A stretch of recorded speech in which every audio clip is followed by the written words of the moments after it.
नमस्कार, खबर राजस्थान देख रहे हैं आप और मैं हूं आपके साथ गौरव राजेंद्र। बुलेटिन की शुरुआत करते हैं महिलाओं और बच्चों के समग्र विकास और कल्याण से जुड़ी चुनौतियों और उनके समाधान को लेकर केंद्रीय महिला एवं बाल विकास मंत्रालय और राजस्थान सरकार के संयुक्त तत्वाधान में 3 दिवसीय चिंतन शिविर का आगाज हुआ है। इस शिविर में सीएम ने शिरकत की और साथ ही सभा को संबोधित करते हुए सीएम ने क्या कुछ कहा, आइए आपको सुनाते हैं।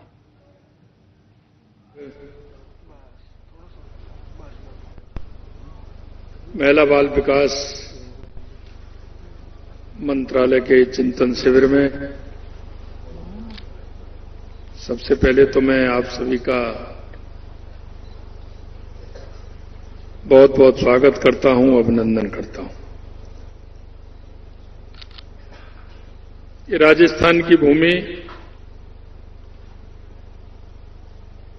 शक्ति और भक्ति की भूमि है। ये महाराणा प्रताप की भूमि है, ये महाराजा सूरजमल की भूमि है। त्याग की मूर्ति पन्नाधाय की भूमि है, भक्ति की मूर्ति मीराबाई की भूमि है और अपने आप को पर्यावरण के लिए न्यौछावर कर देने वाली मां अमृता देवी की धरती है। निश्चित रूप से मुझे बड़ी प्रसन्नता है कि ये चिंतन शिविर आपने राजस्थान की भूमि पर रखा है, इसलिए मैं पुनः आप सभी का बहुत बहुत स्वागत करता हूं, अभिनंदन करता हूं।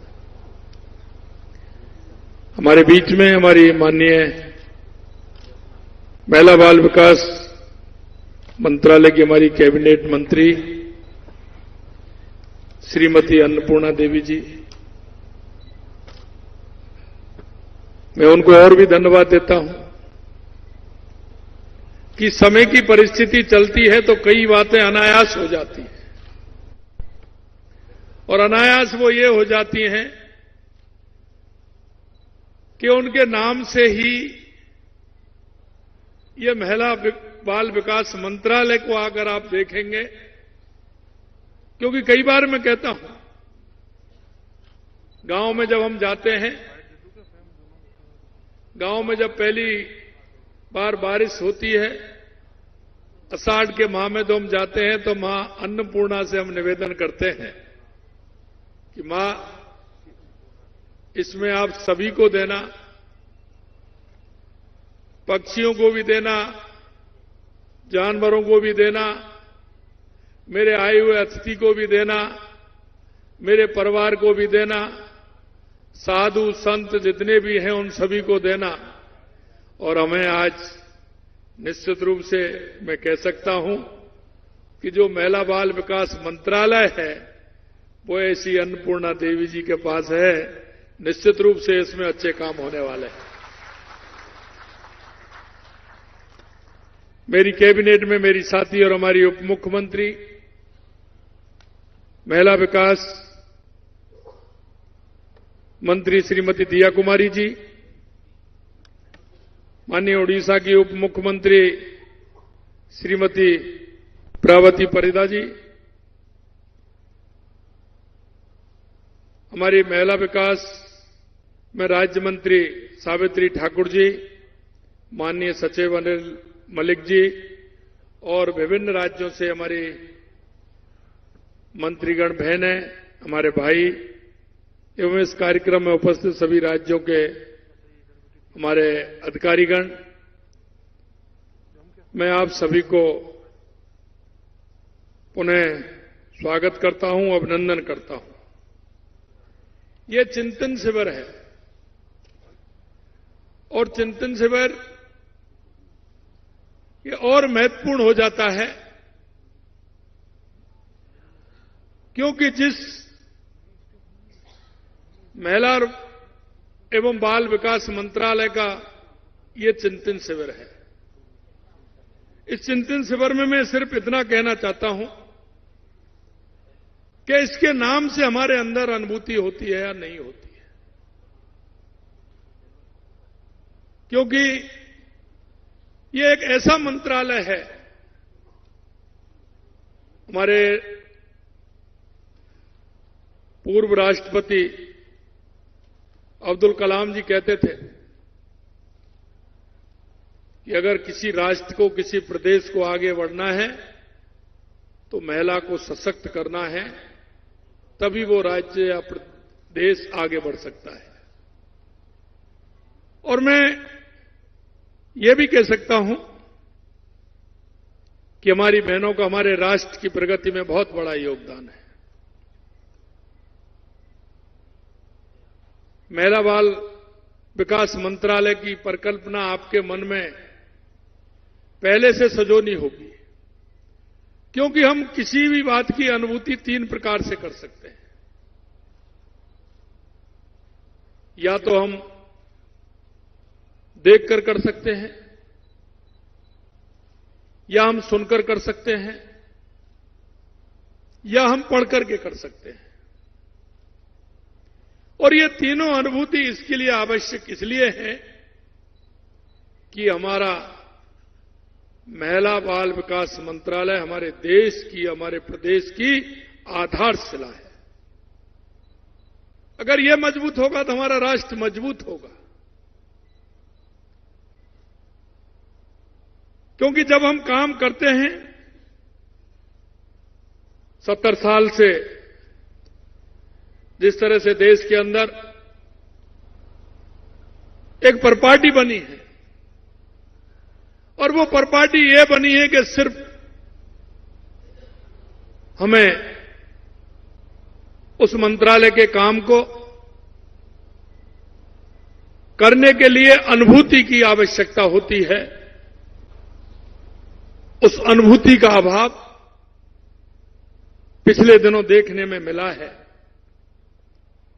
मैं कहना चाहता हूं, 2014 के बाद देश के यशस्वी प्रधानमंत्री नरेंद्र मोदी जी के नेतृत्व में उन्होंने उस धारणा को तोड़ने का काम किया है, और उन्होंने हर मंत्रालय के अलग अलग काम क्या हो सकते हैं उसका काम किया है। यह उन्होंने नया अध्याय जोड़ा है। और इसलिए मैं कह सकता हूं कि जो मैंने कहा कि अनुभूति 3 प्रकार से हो सकती है। जब तक हमें उस काम की अनुभूति नहीं होगी, और मैं इसलिए कहना चाहता हूं कि यह चिंतन शिविर है, और इस चिंतन शिविर में कई बातों पर चर्चा भी होगी। चर्चा निश्चित रूप से, और चर्चा के माध्यम से कई विषय निकल करके आएंगे। उन विषयों को हम समाहित करेंगे, और समाहित करने के बाद जिन जिन पहलुओं पर चर्चा होगी, चर्चा के बाद उसका निष्कर्ष भी निकलेगा। चर्चा, निष्कर्ष और उसकी क्रियान्विति का किस तरह से उसकी क्रियान्विति हम कर सकते हैं। विभिन्न राज्यों की अलग अलग परिस्थिति, उस परिस्थिति के माध्यम से हमें हमारे महिला बाल विकास मंत्रालय को किस तरह से मजबूत करना है। अगर हमारी जो सबसे छोटी इकाई है वो आंगनबाड़ी है, और उसके माध्यम से, क्योंकि हम कहते हैं कि सबसे अगर प्रथम बालक की कोई कक्षा है, प्रथम अगर गुरु है तो वो मां है, और मां के बाद अगर अब वो दूसरी बार अगर वो जाता है तो वो आंगनबाड़ी है। और उस आंगनबाड़ी के अंदर हमें कौन कौन से ऐसे काम करने हैं जिससे हमारे उस नवजात, जो हमारा 3 साल से 6 साल 8 साल तक का हमारी बालक या बालिका है, उसके मन के अंदर में भाव परिवर्तित हो, उनको लगे। क्योंकि कभी कभी आपने देखा होगा कि जब हम कुछ बातें आती हैं तो वो आदत में आ जाती है। हमें आदत में आने के लिए भी कुछ करना होगा। कई बार मैं सुनाता हूं कि कोई एक व्यक्ति थे, बड़े अच्छे थे, धनवान थे। उनका काम ठीक प्रकार से चल रहा था। लेकिन ये गाड़ी जैसे साइकिल का पहिया है उस तरह से होता है जीवन में। तो कुछ दिन बाद उनको कुछ कमी आई। कमी आने के बाद वो, क्योंकि आदमी के बाद थोड़ा सा दिक्कत आती है, तो वो कहीं ना कहीं किसी मंदिर में जाएगा, किसी ना किसी के पास जाएगा, ठाकुर जी के पास जाएगा, हनुमान जी के पास जाएगा, उनके पास जाएगा। फिर वो किसी व्यक्ति के पास भी जाता है, कभी हाथ दिखाता है, कभी कुछ दिखाता है, कभी कुछ दिखाता है। तो हो गया, एक विद्वान थे, उनके पास जाकर के पहुंचा। उन्होंने कहा कि साहब ये है। तो उन्होंने कहा आइए बैठिए। उन्होंने बैठाया, उनकी कोई दिक्कत नहीं। उन्होंने देखा, देख करके उनको कहा कि बताइए। मैंने 3-4 महीने में ठीक हो जाएगा। मैंने 3-4 महीने बाद उसकी उत्सुकता और बढ़ गई। 3-4 महीने में क्या होगा, बताइए, क्या मेरी लॉटरी खुलने वाली है, क्या होने वाला है, कैसे होगा, कैसे नहीं होगा। बोले नहीं, 3-4 महीने में हो जाएगा। बोले कैसे होगा। बोला आपकी आदत में आ जाएगा। जो आपका है ये आपकी आदत में आ जाएगा। तो मैं कहना चाहता हूं कि कुछ बातें हमको हमारी आदत में भी डालनी होंगी, और वो आदत में इसलिए डालनी होंगी कि हमारा जो परिदृश्य है, जो हम देख रहे हैं, अभी हमने देखा राजस्थान के अंदर गांव ढाणी हमारे आंगनवाड़ी केंद्र हैं। लेकिन आंगनवाड़ी केंद्रों में हम देखते हैं जो हमारे गांव के लोग हैं, हमारी माता बहनें हैं, हमारी सहकारी संस्थाएं चल रही हैं, दूध संकलन करती हैं, और वो क्योंकि आर्थिक विषमता जो होती है, आर्थिक स्थिति जो होती है, सारा दूध जो टंकी वाला सुबह आ जाता है उसको दे देती है। हमारे मन में यह बात थी कि हमारे उन नौनिहालों को दूध नहीं मिल पाता है। अगर वो अभी से कमजोर होंगे तो मजबूत कैसे होंगे, सुदृढ़ कैसे होंगे। अगर हमारा कोई बालक या बालिका है, अगर उसको ठीक प्रकार से पोषण नहीं मिलेगा तो वो सुदृढ़ नहीं हो सकता है। हमने कहा कि हम सप्ताह में मुख्यमंत्री अमृत योजना के माध्यम से 3 दिन हम उनको दूध आंगनबाड़ी केंद्र पर पिलाएंगे। और हमने ये भी कहा कि उनको देना नहीं, उनको वहां पिलाना है। हमने ये भी कहा है कि हमारे आंगनबाड़ी केंद्र में हमारे उन नौनिहालों को कहीं कोई दिक्कत तो नहीं हो रही है।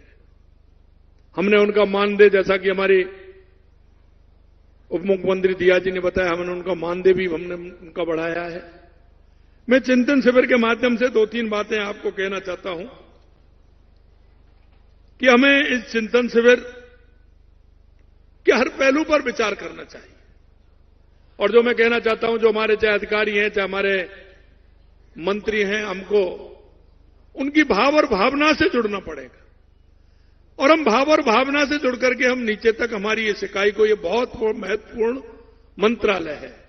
यह मंत्रालय वो मंत्रालय है जो सेवा के भाव को दर्शाता है। यह मंत्रालय वो मंत्रालय है जो आप अपनी इच्छा शक्ति से अगर मन में यह धारण कर लें कि इस मंत्रालय की नीचे जो योजना है उनको हमें नीचे तक पहुंचाते हुए हमारे उन नौनिहालों को और हमारी माता बहनों को सशक्त बनाना है, तो वो सशक्त बना सकते हैं। लेकिन मैंने जैसा कहा कि इसकी अनुभूति आपको करनी होगी, या तो उन सेंटरों पर जाकर के आपको अनुभूति होगी, या आपको जो महिला बाल विकास मंत्रालय का जो काम है और ये आवश्यकता क्यों पड़ी इस काम की, इसको पढ़कर के होगी। या कई लोग आते हैं, गांव के लोग आते हैं, उनके साथ बैठ करके उसके बारे में जानकारी लेंगे, तो आप उनकी बात सुनेंगे तो सुन करके उनकी अनुभूति होगी। हम सौभाग्यशाली हैं, हम सभी जो इस चिंतन शिविर के अंदर हैं। हमें एक ऐसे तबके का, हमें उन लोगों की सेवा करने का मौका मिला है जो शायद ही हमको मिल पाए। क्योंकि कभी कभी हम देखते हैं, हम ऊपरी सतह को देखते हैं, हम नीचे की तरफ नहीं देख पाते। मेरा आग्रह रहेगा इस चिंतन शिविर के माध्यम से कुछ ऐसे विचार अपन लेकर के जाएं, कुछ ऐसी कार्य योजना हम यहां बैठ करके बनाएं कि जिससे कि हमारे उन केंद्रों को हम ठीक प्रकार से और व्यवस्थित हम उनको कर सकें। हम 10 लास्ट के जो हमारा समापन सत्र हो, उसमें हर मंत्रालय, हर कर्मचारी, हर अधिकारी इस बात को लेकर मैं इन 10 बिंदुओं पर जाकर के, मैं 5 बिंदुओं पर जाकर के हमारे क्षेत्र में हमें काम करना है। मैं कह सकता हूं आपका अनुभव हो सकता है, लेकिन जब तक अनुभूति नहीं होगी उसकी, तब तक हम काम नहीं कर पाएंगे। क्योंकि जिसको आवश्यकता है उस आवश्यकता की अनुभूति हम सभी को करनी पड़ेगी, और वो इसलिए करनी पड़ेगी कि हमारे पास जिम्मेदारी है। हमें छोटी छोटी बातों पर ध्यान देना होगा, क्योंकि कई बार लोग कहते हैं कि ये तो बहुत छोटी बात है। देखिए, मैं हमेशा कहता हूं, ये कहावत है कि मुर्गी के लिए तकुआ का घाव बहुत बड़ा होता है। मुर्गी के लिए तकुआ का घाव बहुत बड़ा होता है। शायद कई नहीं समझ पाए होंगे मेरी इस बात को, कि यानी कि छोटी जो मुर्गी होती है, अगर उसमें एक पिन भी चुभेंगे तो उसके लिए वो बहुत बड़ा घाव होता है। हम उसकी अनुभूति नहीं कर पाते। एक जो गांव में, एक आंगनबाड़ी केंद्र पर, एक जो हमारी मां है, हमारा बालक है, बालिका है, वो जाती है, वो ऐसे नहीं जाती। एक बार विचार कर लें कि हमारे लोग कितने जाते हैं, आपको अनुभूति हो जाएगी। आपके परिवार में से कौन जाता है, आवश्यकता है, वो किसकी आवश्यकता है और वो क्यों जाता है, इसकी अनुभूति अगर आपके मन में हो जाएगी तो वो परिकल्पना अपने आप आ जाएगी, और आप काम करने के लिए आपके मन में एक भाव जागृत हो जाएगा। किसी काम को करने के लिए मन में भाव और भावना आवश्यक है, और उस आवश्यकता के हिसाब से हमें काम करना होगा। देश के यशस्वी प्रधानमंत्री नरेंद्र मोदी जी हर छोटी बात को कहते हैं, इस राष्ट्र को मजबूत बनाना है, इस राष्ट्र की नींव को मजबूत बनाना है। और नींव मजबूत जब बनेगी जब इन सारे विषयों को लेकर के हम उस पर काम करेंगे। और मैं आप सभी को भी मैं धन्यवाद देना चाहता हूं कि आपको इस देश की युवा पीढ़ी को और माता बहनों को मजबूत करने के लिए एक अच्छा प्लेटफॉर्म मिला है, एक अच्छा मंत्रालय आपको मिला है। हम बहुत बड़ा काम कर सकते हैं, आंतरिक अनुभूति भी होगी। इसलिए मैं कहना चाहता हूं कि हमें ये काम करने के लिए और उनके स्वास्थ्य पोषण की देखरेख के साथ साथ उनकी सुरक्षा, शिक्षा, कौशल, संवर्धन, रोजगार, उद्यमता, सामाजिक सम्मान, महिला हितैषी नीतियां का प्रभावी क्रियान्वित करना होगा। जब हम इसका क्रियान्वित करेंगे तो जो हम कहते हैं पंडित दीनदयाल उपाध्याय की अंत्योदय की योजना, निश्चित रूप से हम साकार कर पाएंगे। हमारे प्रधानमंत्री जी जिस तरह से पंडित दीनदयाल उपाध्याय, डॉक्टर भीमराव अंबेडकर जी की उन नीतियों पर चल रहे कि अंतिम पायदान पर खड़ा व्यक्ति, उसको लाभ मिलना चाहिए, चाहे वो कोई भी हो। और जैसा कि हमारे उप मुख्यमंत्री जी ने चर्चा की, उन्होंने कहा कि देश के यशस्वी प्रधानमंत्री नरेंद्र मोदी जी कहते हैं कि हमारी 4 जातियां हैं। उन्होंने 4 जातियों में विभाजित किया है, एक महिला, एक युवा, एक किसान, एक मजदूर। वास्तविकता है, अगर हम नजरें घुमा के देखें तो इससे कोई नहीं बचता है, और हम इसके लिए अगर काम करेंगे तो निश्चित रूप से हमारा देश आगे बढ़ेगा, और हमारी नीतियां जो जिसके लिए हमें प्रभावी रूप से बनाई हैं, वो नीतियां हमारी आगे काम करेंगी। इसके लिए भारत सरकार द्वारा संचालित योजनाओं के साथ साथ राज्य सरकार की भी विभिन्न योजनाएं हैं। आप उन योजनाओं का समय समय पर मूल्यांकन करें, क्योंकि जब तक हम किसी बात का मूल्यांकन नहीं करेंगे, भाई आप देख रहे हो, आप सभी नीचे से पहली क्लास से पढ़ करके आए हो, कहीं ना कोई पेपर तो आपने दिया है, और पेपर दिया है तो उसमें आपका आधार बना है। आज भी आपको ध्यान होगा कि 10वीं में मेरा फर्स्ट डिवीजन आया है, सेकंड डिवीजन आया, थर्ड डिवीजन आया। आज आपकी अनुभूति होती है उस समय मेरी कैसी स्थिति थी, बाद में आके आपने डिक्टेशन ले ली, लेकिन आपकी कैसी स्थिति थी। तो हर काम के लिए मूल्यांकन करना, उस काम को आधार बनाते हुए उसकी मॉनिटरिंग और उसका मूल्यांकन और उसका परिणाम। हम किसी भी काम को करते वक्त, चाहे हम घर में भी कर रहे हैं चाहे बाहर भी कर रहे हैं, हम उसका आधार, हमको कोई ना कोई आधार हमें बनाना होगा। अगर आधार हम बना करके चलेंगे तो हमको भी आंकलन होगा, और नहीं तो वो काम हवा में ही होगा। हमारा आंकलन अगर नहीं होगा तो चल रहा है जैसा है वैसा चल रहा है। इसलिए मैं कहना चाहता हूं, जितनी भी हमारी योजना उनका आंकलन हमें करना होगा, और आंकलन के आधार पर हमें चलना होगा। और जब आंकलन हमारा ठीक प्रकार से होगा तो निश्चित रूप से हम काम करेंगे। हमारी आंगनवाड़ी केंद्र की बहुत बड़ी संख्या है, हम उनमें अगर ठीक प्रकार से करें, देखिए कहां रिसाव है इसका ये भी हमें देखना है। रिसाव कहां है? हमारा जो हम करना चाहते हैं, भारत सरकार करना चाहती है, राजस्थान सरकार करना चाहती है, वो आखिरकार कहां रुका हुआ है? आपने देखा होगा 2014 से पहले, फिर मैं पीछे जाना चाह रहा हूं कि क्या स्थिति थी। कई हमारे पूर्व प्रधानमंत्री कहते थे कि हम 1 रुपया भेजता है 15 पैसे पहुंचता है, लेकिन देश के यशस्वी प्रधानमंत्री नरेंद्र मोदी जी के आने के बाद आपने कितना बड़ा परिवर्तन देखा है। अगर 100 रुपए जाएंगे तो 100 रुपए पहुंचेंगे। हम क्यों नहीं कर सकते? जिसको जिसका लाभ मिलना है उसका पूरा का पूरा लाभ क्यों नहीं मिले? इसका मूल्यांकन कौन करेगा? इसका मूल्यांकन करने वाले हम और आप ही हैं। मैं आपको कहना चाहता हूं, देखिए कई बार हमारे मन में गलतफहमियां हो जाती हैं, और गलतफहमियां ये हो जाती है कि हमको कोई नहीं देख रहा है, हमको कोई नहीं देख रहा है। लेकिन मैं आपसे एक बात कहना चाहता हूं, आप पर जब थोड़ी सी दिक्कत आती है, कोई भी हो, वो इस मंदिर में जाते हैं, वो उस मंदिर में जाते हैं, ठाकुर जी के सामने पूजा भी करते हैं, उससे दुआ भी मांगते हैं। जब आपकी पूजा को देख सकता है तो आपके उन कामों को नहीं देख सकता क्या? एक जरा बताइए मेरे को। आपकी जब पूजा को देख सकता है तो हमारा काम कैसा हो रहा है, हम किस काम को कर रहे हैं, इसको कोई देखने वाला नहीं है क्या? इसलिए मैं भाई और बहनों में कहना चाहता हूं, इन चिंतन शिविर के अंदर, क्योंकि ये राजस्थान में हो रहा है, और मैं धन्यवाद देना चाहता हूं अन्नपूर्णा जी को, एक बहुत अच्छा काम आपने राजस्थान में किया है। इससे पहले हमारा फाइनेंस का भी मीटिंग हमारी हुई थी, और अभी 18-19 को एक और हमारे यहां होने वाली है लगातार, और वो तो उदयपुर में ही होने वाली है। मैं यही कहना चाहता हूं कि हम जो भी कोई काम करें उसका आंकलन करें, मूल्यांकन करें, और हम क्या कर रहे हैं इसको भी करें। कहीं कोई ऐसा तो नहीं कि हमारे